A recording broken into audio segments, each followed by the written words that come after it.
Second world war, द्वितीय विश्व युद्ध, द्वितीय विश्व युद्ध और ब्रिटिश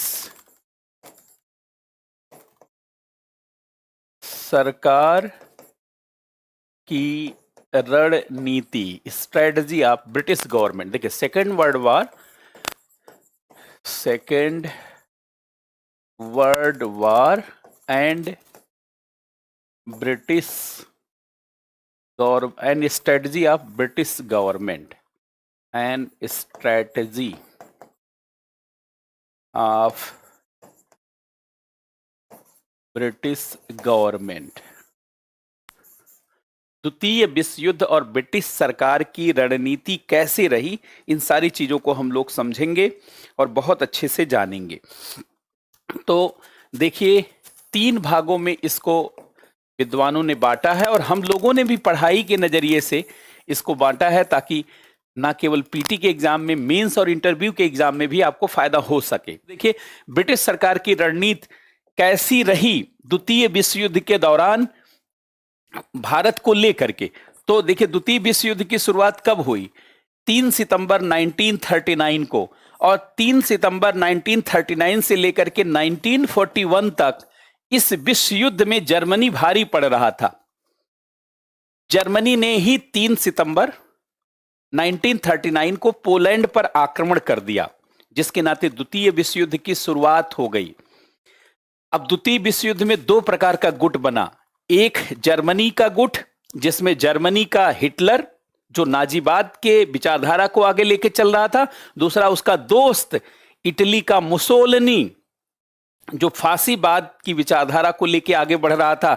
और इन दोनों के दोस्त जापान के सम्राट हिरोहितो, जो साम्राज्यवाद की विचारधारा को लेकर आगे बढ़ रहे थे। ये 3 देश एक साथ आए और पूरी दुनिया पर भारी पड़ रहे थे, जर्मनी, इटली और जापान। और ये 3 नायक उभरे थे, उस समय के नायक थे। बाद में इनके नायकत्व को नकारा गया। हिटलर, मुसोलिनी और हिरोहितो। हिटलर और मुसोलिनी तो बुरी तरीके से जानते हैं, असफल हुए। 28 अप्रैल 1945 को मुसोलिनी को भीड़ के सामने गोली मार दिया गया और उसके शव को क्षप्त विक्षप्त कर दिया गया, डिस्टॉर्ट कर दिया गया। और 30 अप्रैल 1945 को मुसोलिनी के मरने के 2 दिन के बाद हिटलर ने दिन में 2 बजे स्वयं को गोली मार लिया, क्योंकि वो स्वाभिमानी मानता था अपने आप को और वो भीड़ के सामने मरना नहीं चाहता था। और महाराज सम्राट जापान के हिरोहितो, उनका कुछ भी नहीं हुआ, क्योंकि उनका सम्मान उनके देश में भगवान के बराबर रहा है। जापान के सम्राट को आज भी जापान की जनता भगवान के ही अवतार के रूप में देखती है, जिसके नाते जापान की जनता एक साथ हुई, वहां के राजनीतिज्ञ एक साथ हुए। तो हिरोहितो के साथ अमेरिका और जो है ब्रिटेन, इन सबको समझौता करना पड़ा कि उनके साथ कुछ भी नहीं होगा, कोई भी जानते हैं उनके ऊपर कोई भी बंदिश नहीं होगी, कोई भी। तो इस जिसके नाते हिरोहितो तो रहे, लेकिन अंततः जो है द्वितीय विश्व युद्ध में मित्र देश जीत गए। मित्र देश, जिसको अंग्रेजी में एलाइज नेशन कहा जाता है, एलाइज कंट्रीज कहा जाता है, उसका नेतृत्व ब्रिटेन कर रहा था। ब्रिटेन, फ्रांस, यूएसए, यूएसएसआर और चाइना, ये सब जो आज आप देख रहे होंगे चाइना यूएसए के बीच में मतभेद है, या यूएसए और यूएसएसआर के बीच में मतभेद है, लेकिन उस समय में ये सारे देश मित्र देश एक साथ थे।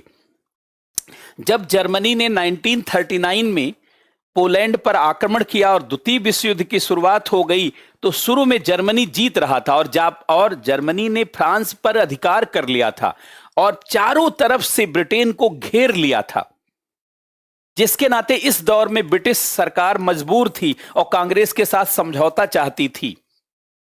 और इसी नाते आपने देखा कि इस दौर में ब्रिटिश सरकार दबाव में थी, तो बहुत सारे ऑफर दिए। इसी दौर में ब्रिटिश सरकार ने अगस्त ऑफर दिया, अगस्त प्रस्ताव दिया, और अगस्त प्रस्ताव में वो सारी बातें मान ली गई जो भारत के स्वतंत्रता आंदोलन में हमारे जो है सेनानियों के द्वारा, स्वतंत्रता आंदोलन सेनानियों के द्वारा जो मांगी जा रही थी, और आपको आश्चर्य लगेगा जब आप अगस्त प्रस्ताव पढ़ेंगे तो आपको घबराहट होगी क्या ब्रिटिश सरकार ऐसा प्रस्ताव दे सकती है? हां, दे सकती है और दिया।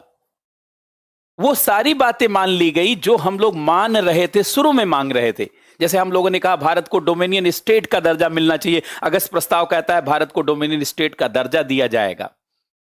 हम लोग कह रहे थे कि भारत की एक संविधान सभा होनी चाहिए, भारतीयों के माध्यम से होनी चाहिए, अगस्त प्रस्ताव कहता है भारत के लिए एक संविधान सभा होगा, भारतीयों के माध्यम से होगा। भारत में हम सुशासन की मांग कर रहे थे, अगस्त प्रस्ताव कहता है आपको सुशासन का अधिकार होगा। सोचिए, वो सारी बातें मान रहा है जो हम मांग रहे थे। क्यों? क्योंकि ब्रिटेन दबाव में है। तो देखिए, एक पहला चरण है ये, अभी मैं इसको थोड़ा सा लिखाऊंगा इसमें 8-10 लाइन ताकि चीजों को समझ जाए। ये फर्स्ट फेज था ब्रिटिश सरकार के व्यवहार का। और इसके बाद देखिए ब्रिटेन जीतने लगा, और जब जीतने लगा तो ब्रिटेन ने अपनी रणनीति बदल दी और अब भारत को कोई ऑफर नहीं देना चाहता था। अब भारत के साथ कोई समझौता नहीं करना चाहता था, कांग्रेस के साथ कोई समझौता नहीं करना चाहता था। अगर समझौता उसने करने की कोशिश की तो समझौते का सिर्फ नाटक किया। इसी नाते क्रिप्स प्रस्ताव में कोई खास चीज आपको नहीं दिखेगी। इसी नाते बेबल प्रस्ताव में भी कोई खास चीज आपको नहीं दिखेगी। और इस दौरान ब्रिटेन का व्यवहार दमनकारी रहा और ब्रिटेन ने लगातार कार्यवाही और दमन का रास्ता अपनाया। आपको आश्चर्य होगा कि भारतीयों के ऊपर मशीन गन से हमला किया गया। और आप देख रहे होंगे ना, अमेरिका मध्य पूर्व में, मिडिल ईस्ट में विमान से गोलाबारी करता है। द्वितीय विश्व युद्ध के दौरान जब भारत छोड़ो आंदोलन हम लोगों ने शुरू किया तो विमान से बमबारी की गई हम लोगों के ऊपर। क्या हम आतंकवादी थे? क्या हम अफगानिस्तान और सीरिया या इराक ईरान में जैसी दशा बनी है वैसे थे? सोचिए चर्चिल कितना दुष्ट रहा होगा। उसने विमान से बमबारी किया हमारे भारत छोड़ो आंदोलन के दौरान, जो हमारे अलग अलग क्षेत्रों में लोग ब्रिटिश सरकार के सामने चुनौती दे, और मशीन गन से हमला करवाया। मशीन गन जिसमें धड़ाधड़ गोलियां जानते हैं चलती रहती हैं। तो इससे आप समझ सकते हैं कि ब्रिटिश नजरिया कितना कड़ा रहा था इस दौर में। इसीलिए इस दौर में ब्रिटेन की सरकार कोई हमारे लिए ऑफर की बात तो छोड़िए, कोई भी रियायत नहीं देना चाहती थी। तो आप सोचेंगे फिर क्यों क्रिप्स मिशन भेजा, फिर क्यों क्रिप्स प्रस्ताव आया? उसकी पूरी स्ट्रैटेजी को इसीलिए मैंने आपको समझाया कि वो सिर्फ जानते हैं यूएसएसआर, चाइना और यूएसए के दबाव में, और इसी नाते जानते हैं उसमें कोई खास बात नहीं थी, विभाजनकारी बातों के अलावा कोई बात नहीं थी। और तीसरा चरण जानते हैं 1946 से 47, ये तीसरा चरण है। इस दौर में वो भारत को बांट करके छोड़ने का उन्होंने निर्णय लिया। डिवाइड एंड क्विट पॉलिसी थी, और यहां पर डिवाइड एंड रूल पॉलिसी थी, और यहां थोड़ा वो दबाव में थे। तो ब्रिटिश सरकार की रणनीति द्वितीय विश्व युद्ध के दौरान भारत को लेकर के ये 3 प्रकार की रही। इसमें पहला फेज में लिख रहा हूं 1939 टू 1941। अब ये इस दौरान ब्रिटिश सरकार की रणनीति, इस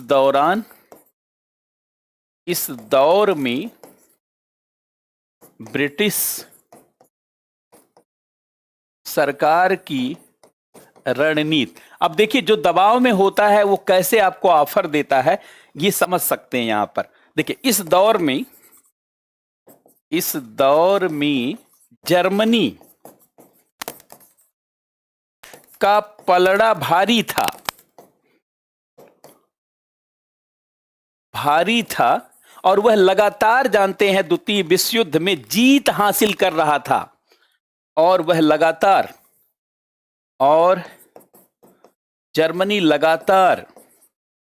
जर्मनी लगातार द्वितीय विश्व युद्ध में जीत हासिल कर रहा था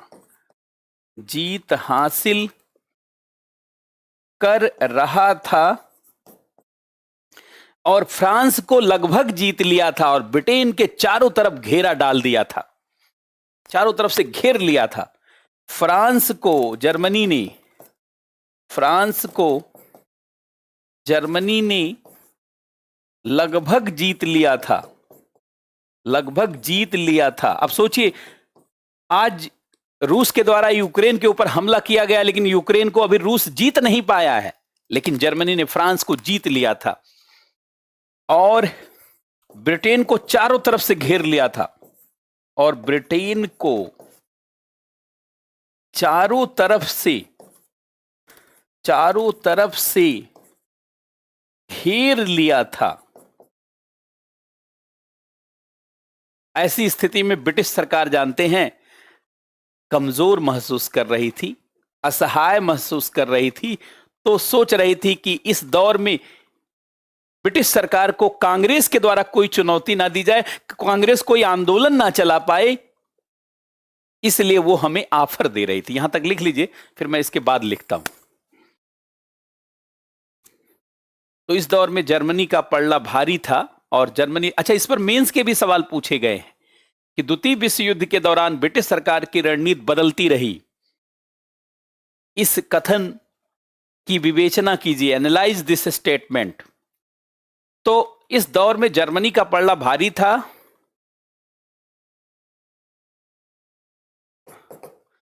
था और जर्मनी लगातार द्वितीय विश्व युद्ध में जीत हासिल कर रहा था। फ्रांस को जर्मनी ने लगभग जीत लिया था और ब्रिटेन को चारों तरफ से घेर लिया था।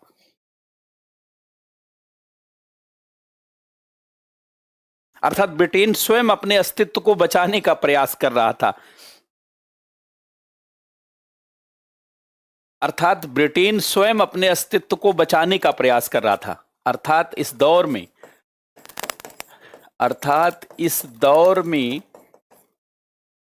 और जब आप वर्ल्ड हिस्ट्री पढ़ेंगे मेंस में, तो आप चीजों को और क्लियरली समझ पाएंगे, लेकिन यहीं से उसकी भूमिका समझ लीजिए। अर्थात इस दौर में ब्रिटेन स्वयं अपने एग्जिस्टेंस के लिए, अपने अस्तित्व को बचाने का प्रयास कर रहा था, बचाने का प्रयास कर रहा था। ऐसे समय में वह नहीं चाहता था कि भारत में कोई आंदोलन हो, इसीलिए वो अच्छे ऑफर दे रहा था, अगस्त प्रस्ताव दे रहा था। ऐसे दौर में, ऐसे समय में ब्रिटेन नहीं चाह रहा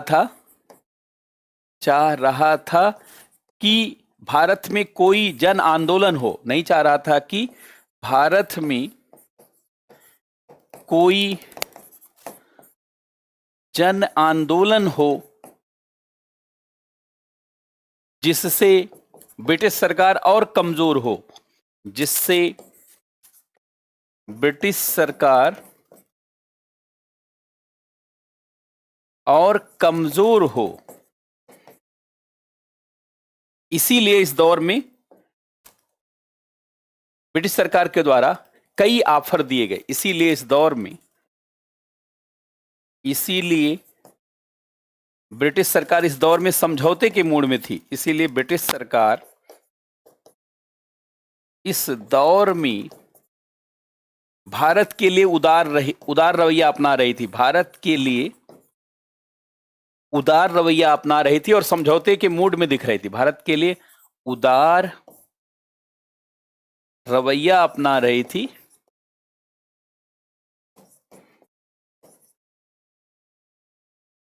और समझौते के मूड में थी, और समझौते की मूड में थी, मतलब समझौते की मानसिकता थी उसकी।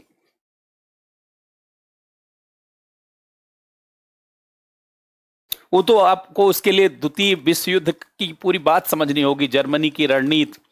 तो वो तो वर्ल्ड हिस्ट्री जब मेंस में होगा तब पढ़ाया जाएगा। वर्ल्ड हिस्ट्री बड़ी इंटरेस्टिंग है, लेकिन थोड़ा थोड़ा आप स्वयं से भी जब समय मिले तो पढ़ते रहिएगा कि क्या भूमिकाएं रही। यद्यप अभी आप मेरे साथ ही चलिए, क्योंकि उतना समय होता नहीं किसी विद्यार्थी के पास, इधर उधर बिखरने की जरूरत नहीं है, कहीं कहीं शांत रहने की भी जरूरत है। तो इसीलिए ब्रिटिश सरकार इस दौर में भारत के लिए उदार रवैया अपना रही थी और समझौते के मूड में थी।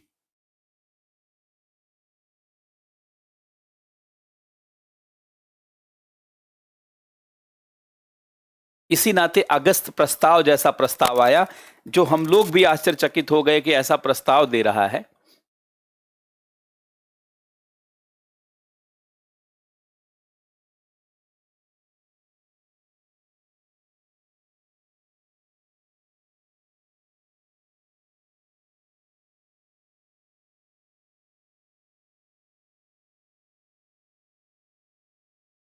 इसी नाते इस दौर में अगस्त प्रस्ताव, अगस्त ऑफर आया, अगस्त ऑफर,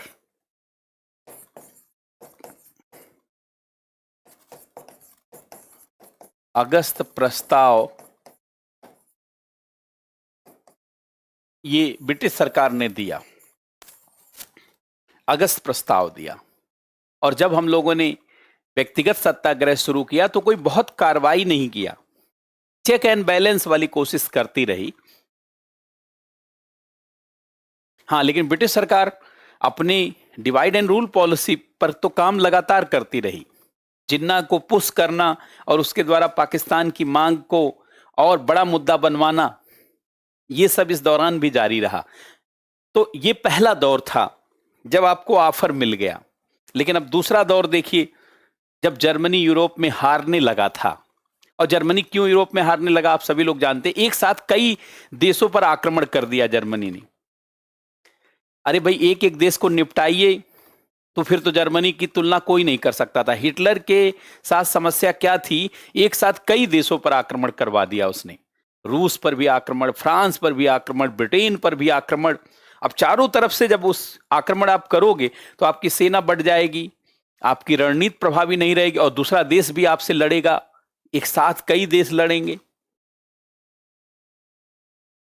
अब देखिए, ये दूसरा दौर जो था, सेकंड फेज, द्वितीय विश्व युद्ध में जो सेकंड फेज था 1942 से 1945, अब इसमें जर्मनी हारने लगा था। इस चरण में या दौर में, इस चरण में जर्मनी यूरोप में हारने लगा था, जिसके कई कारण थे। लेकिन एक कारण तो यह था कि एक साथ कई देशों पर आक्रमण कर दिया, तो एक साथ उसकी सेना बढ़ गई, रणनीति बढ़ गई, और अलग अलग देश जानते हैं लड़ने लगे उससे। और अगर एक एक देश, मान लीजिए फ्रांस पर ही पहले विजय प्राप्त करके कब्जा कर लेते और फिर ब्रिटेन पर आक्रमण करते, लेकिन ब्रिटेन पे आक्रमण किया और साथ ही साथ रूस पर भी आक्रमण कर दिया। ऐसे कई सारी गलतियां किया उसने। इस चरण में जर्मनी यूरोप में हारने लगा था और ब्रिटेन अब जीतने लगा था, और ब्रिटेन अपने आप को सुरक्षित महसूस करने लगा था, अपने आप को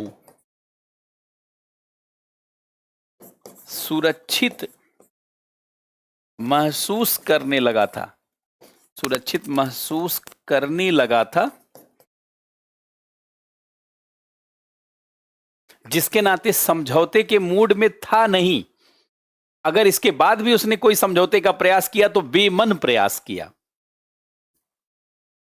और सुरक्षित महसूस करने लगा था। इस नाते इस दौर में ब्रिटेन समझौते के मूड में नहीं था। ब्रिटेन भारत को लेकर समझौते के मूड में नहीं था, समझौते के मूड में नहीं था।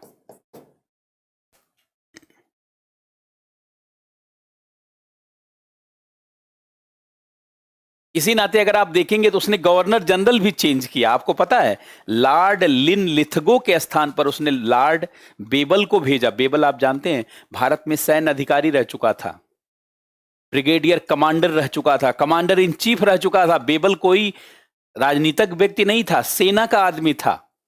और 1943 में उसको नियुक्त कर दिया वायसराय भारत का, जो उस समय मिडिल ईस्ट में, सीरिया में टर्की में काम कर रहा था, ब्रिटिश सेना का नेतृत्व कर रहा था, और भारत में भी बहुत लंबे समय तक उसने सैन्य क्षेत्र में काम किया था। उस आदमी को वायसराय बनाया जा रहा है, इसका मतलब वो कड़ा संदेश देना चाह रहा है। ये अलग बात है कि वेबल ने संतुलन बनाने का काम ही किया, कार्यवाही और संतुलन, लेकिन आप ब्रिटेन के अप्रोच को आप देख सकते हैं। ब्रिटेन का अप्रोच था कि वो सब समझौते के मूड में इस दौर में नहीं था, इस नाते गवर्नर जनरल बदला गया। इस नाते इस दौर में ब्रिटेन भारत को लेकर समझौते के मूड में नहीं था। और आप सभी लोग जानते होंगे विंस्टन चर्चिल इस दौर में ब्रिटेन का प्रधानमंत्री भी हो गया था। उसने एक स्टेटमेंट दिया था कि मैं प्रधानमंत्री इसलिए नहीं बना हूं कि ब्रिटिश ताज से कोहनूर को अलग कर दूं। उसने कहा मैं इसलिए प्राइम मिनिस्टर नहीं बना हूं कि ब्रिटिश का जो ताज है, ब्रिटेन का जो साम्राज्य है, उसमें से कोहनूर हीरे को अलग। भारत कोहनूर हीरे की तरह था, क्योंकि भारत ब्रिटेन का सबसे बड़ा उपनिवेश था। वैसे देखा जाए तो ब्रिटेन का सबसे बड़ा उपनिवेश शुरू में अमेरिका था, लेकिन अमेरिका स्वतंत्र हो गया था 4 जुलाई 1776 को। तो फिर ब्रिटेन का सबसे बड़ा उपनिवेश कौन बचा था? भारत। और इसी भारत में पाकिस्तान भी शामिल था, इसी भारत में जानते हैं बांग्लादेश भी शामिल था, और उससे पहले बर्मा भी शामिल था। तो भारत बहुत बड़ा उपनिवेश था।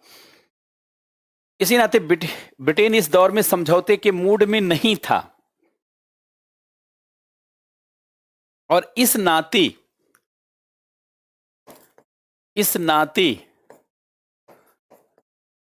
दमन एवं कार्यवाही पर उसका जोर था।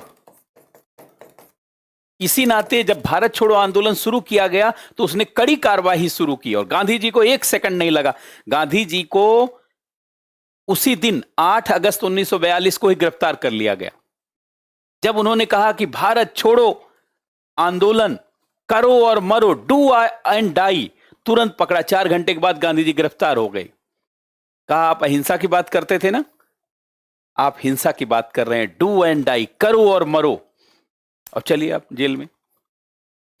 तो सभी बड़े नेताओं को 5-6 दिन में गिरफ्तार कर लिया गया था। 8 अगस्त 5-6 दिन की बात, क्या 2 दिन में ही सारे बड़े नेता लगभग गिरफ्तार हो गए थे। 8 अगस्त को गांधी जी से लेकर जवाहरलाल नेहरू और सारे लोग गिरफ्तार हो गए।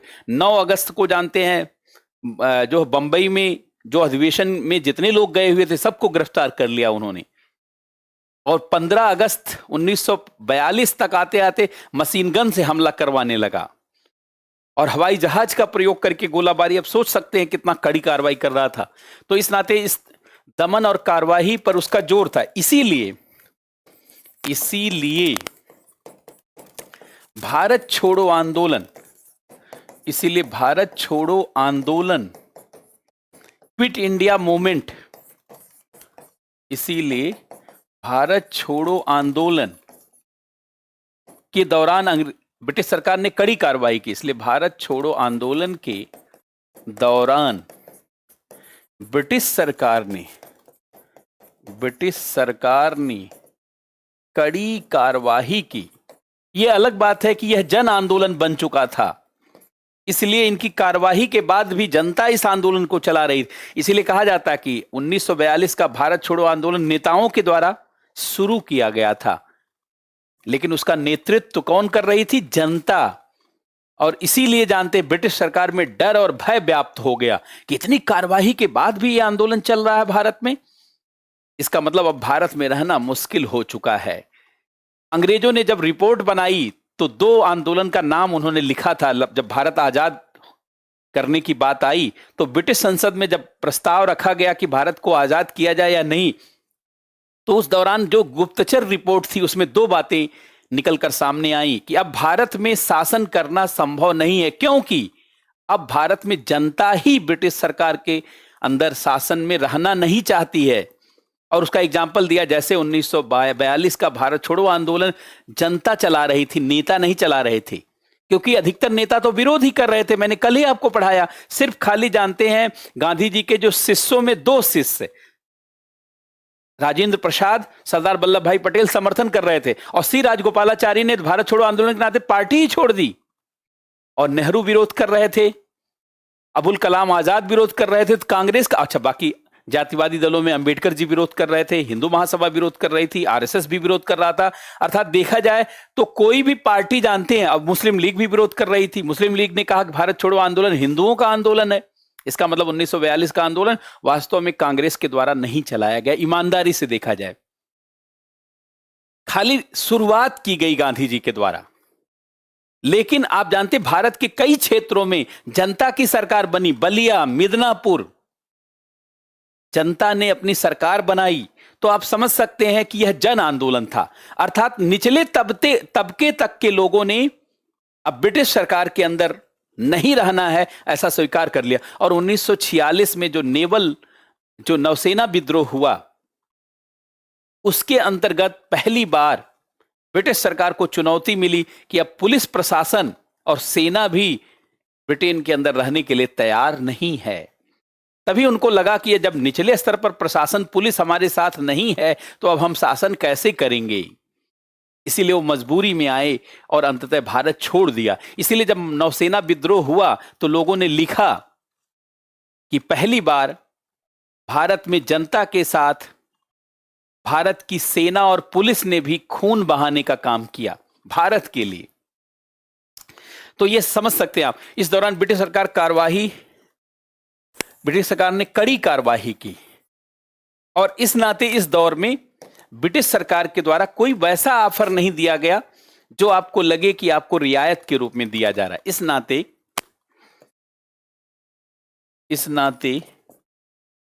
इस दौर में ब्रिटिश सरकार समझौता नहीं चाहती थी। तो फिर आप कहेंगे इस दौर में ऑफर कैसे आया। इस दौर में देखिए, एक आया क्रिप्स प्रस्ताव, जो मैंने आपको पढ़ा दिया है, क्रिप्स प्रपोजल। तो क्रिप्स प्रपोजल में बांटने के सिवाय कोई ऑफर तो था नहीं। ये देखिए, क्रिप्स प्रस्ताव आया, और ये भी जानते हैं क्रिप्स मिशन बनाया गया किसके दबाव में। ब्रिटेन क्रिप्स मिशन नहीं भेजना चाहता था, लेकिन उसको समझाया चीन और यूएसएसआर ने और यूएसए ने कि भैया भेजो, नहीं तो जापान, जानते हैं, लगातार चुनौती दे रहा। जापान के साथ भारत के लोग मिल जाएंगे, और उधर सुभाष चंद्र बोस भी आजाद हिंद फौज बना चुके। अगर आप जानते हैं, कैप्टन मोहन सिंह पहले बना ही चुके थे, बाद में सुभाष चंद्र बोस आए, अर्थात आजाद हिंद फौज बन चुकी है। तो ऐसे में भारत के लिए कुछ रियायत देने का नाटक तो करिए, ताकि भारत की जनता को लगे कि उसको स्वतंत्रता मिलने वाली है और वो जापान की सेना के साथ जाकर ना मिले। तो आप देखिए, इसीलिए जानते हैं ये जो है, ये 1942 में ये यूएसएसआर, चाइना और यूएसए के दबाव में दिया गया प्रस्ताव था। लेकिन इसमें क्या कुछ नया था? क्या कुछ भी नया नहीं था। ये मैंने आपको पहले ही पढ़ा दिया है। अर्थात ये कुछ भी इसमें नया नहीं था। इस प्रपोजल में ऐसा कुछ नहीं था जिससे आपको लगे कि आपको कुछ मिलने वाला है या आपको कुछ प्राप्त होने वाला है।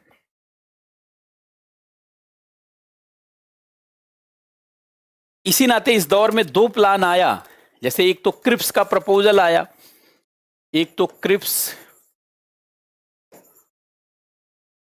प्रपोजल, क्रिप्स प्रस्ताव 1942 में, और दूसरा जानते वेवल प्लान आया। और इस प्लान में भी जानते हैं कुछ ऐसा खास नहीं था, अंततः ये असफल रहा। और आपको बता रहे हैं कि ये प्लान ऐसा था कि गांधी जी शिमला में ही थे, लेकिन वही इस जानते हैं कॉन्फ्रेंस में शामिल नहीं हुए थे। इन दोनों से कुछ भारत को मिला नहीं। इन दोनों से, अभी वेवल प्लान पढ़ाना बाकी है, इन दोनों से भारत को कुछ नया नहीं मिला। कुछ नया नहीं मिला। इन दोनों से भारत को कुछ नया नहीं मिला। ये तो मैं आपको एक इस दौरान क्या नजरिया था उसको लेकर बात कर रहा हूं, बाकी भी पढ़ लिया जाएगा बेबल प्लान। और बेबल सेना का अधिकारी, कमांडर इन चीफ। सोचिए, वायसराय बन के तो आया लेकिन सैन्य कमांडर था। सेना का एटीट्यूड क्या होता है आप उससे समझ सकते हैं। अब इसके बाद जानते तीसरा दौर, ये देखिए तीसरा दौर ये। अब इस दौर में ब्रिटेन को लग गया कि वो भारत में नहीं रह सकते, क्योंकि उनकी आंतरिक रिपोर्टें भी कहने लगी कि अब भारत में जानते रहना ठीक नहीं, क्योंकि नौसेना विद्रोह हुआ, नेवल रिवोल्ट हुआ। और नौसेना विद्रोह ने अंग्रेजों के अंदर भय पैदा कर दिया कि अब उसके आदेश को सेना नहीं मान रही है। और जब सेना नहीं मान रही, वो लोग हर चीज को रौंदते कैसे थे, हर चीज को। वो अधिकारी तो हमेशा अंग्रेज होता था, लेकिन इंप्लॉई, पुलिस, इंस्पेक्टर, ये तो सब भारतीय होते थे। और अगर यही बात नहीं मानेंगे तो भारत में शासन कैसे होगा। इसीलिए तीसरा दौर देखिए। अब ये थर्ड फेज जिसमें हम लोगों को स्वतंत्रता मिली है, तीसरा चरण। ये भी लग नहीं रहा था कि स्वतंत्रता मिल जाएगी, लेकिन मिल गई बड़े जल्दी। मतलब ये 46, 47।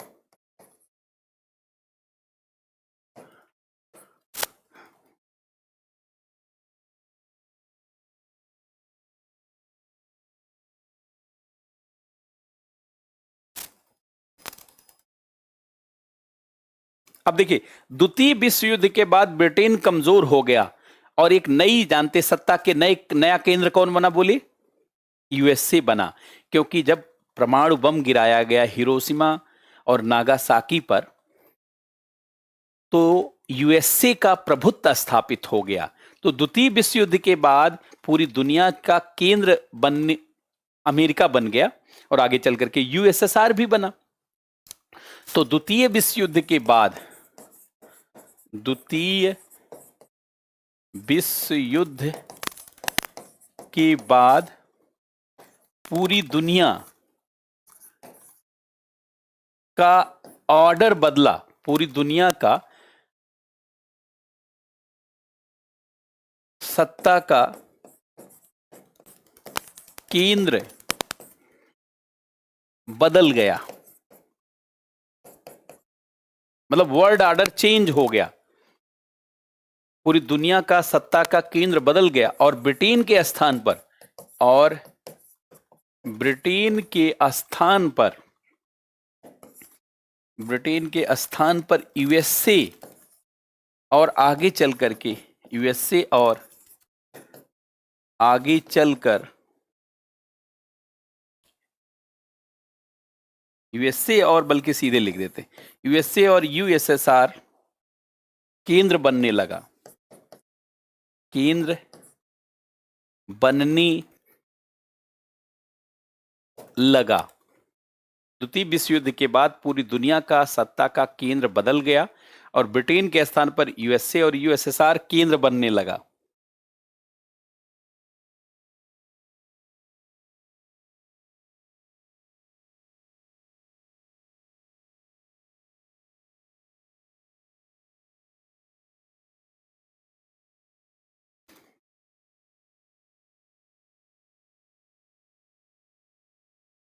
और साथ ही साथ ब्रिटिश सरकार की कई रिपोर्टों में यह बात स्वीकार की गई कि अब भारत में शासन करना संभव नहीं है, क्योंकि निचले स्तर पर जनता और प्रशासन अब ब्रिटिश सरकार का आदेश मानने के लिए तैयार नहीं है। निचले स्तर पर प्रशासन और सेना जानते साथ नहीं दे रही। और साथ ही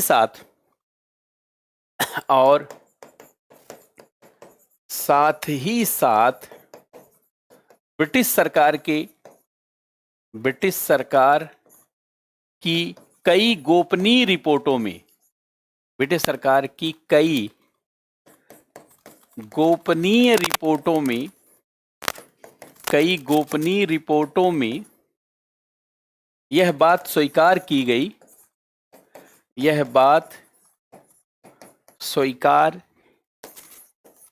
गई कि अब भारत में अब भारत में ब्रिटिश शासन संभव नहीं है। अब भारत में ब्रिटिश शासन संभव नहीं है क्योंकि निचले स्तर का प्रशासन, क्योंकि निचले स्तर का प्रशासन पुलिस और सेना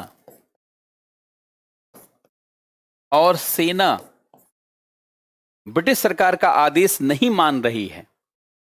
निचले स्तर पर प्रशासन, पुलिस और सेना ब्रिटिश सरकार का आदेश नहीं मान रही है, ब्रिटिश सरकार का आदेश नहीं मान रही है, अतः अब भारत को स्वतंत्र कर देना चाहिए। अतः अब भारत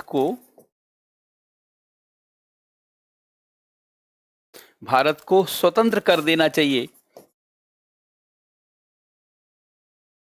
क्यों स्वतंत्र कर देना चाहिए?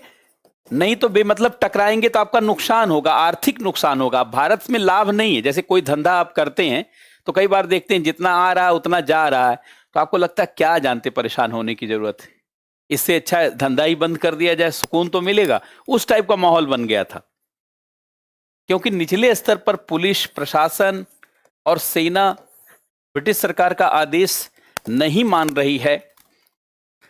ये जानते हैं ब्रिटिश सरकार की आंतरिक रिपोर्टों में आया। क्यों आया? क्योंकि नेवल रिवोल्ट हुआ, नौसेना का विद्रोह हुआ, और 1942 का जो भारत छोड़ो आंदोलन था वो भी एक जन आंदोलन था, नेताओं के बिना चल रहा था, और उसमें भी बहुत सारे जानते प्रशासन के लोग, पुलिस के लोग का सपोर्ट दिख रहा था।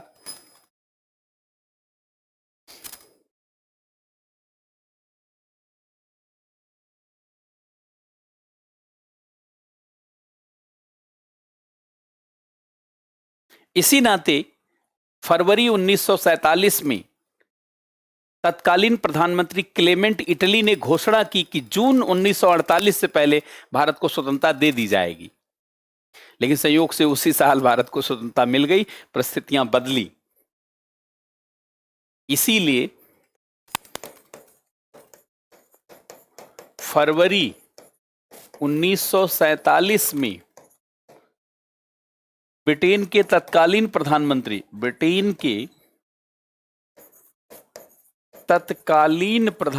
तत्कालीन पीएम क्लेमेंट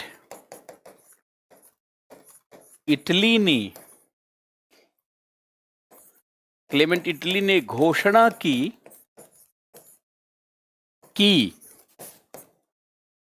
जून 1948 से पहले, जून 1948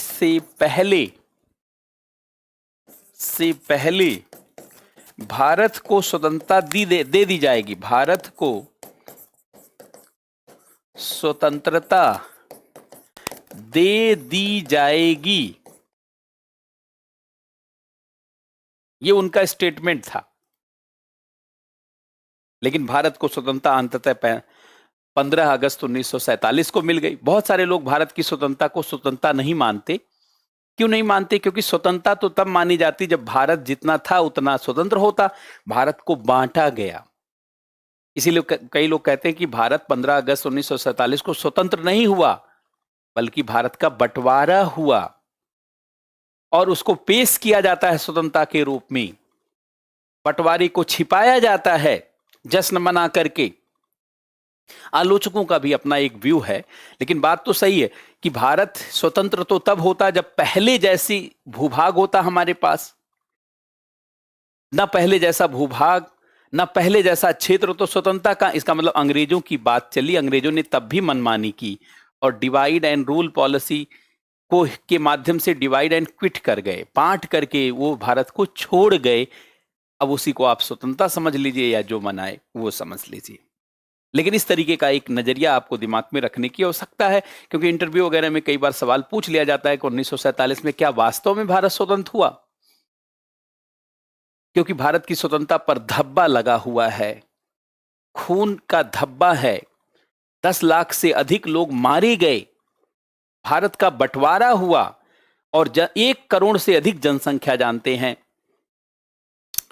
माइग्रेट करने के लिए बाध्य हुई, इधर से उधर जाने के लिए बाध्य, इसी को स्वतंत्रता कहा जाता है। आप चाहें तो कह लें, और कहना पड़ेगा क्योंकि ये आधिकारिक रूप से हम लोगों ने स्वीकार किया है, लेकिन ये जानते हैं एक संदर्भ है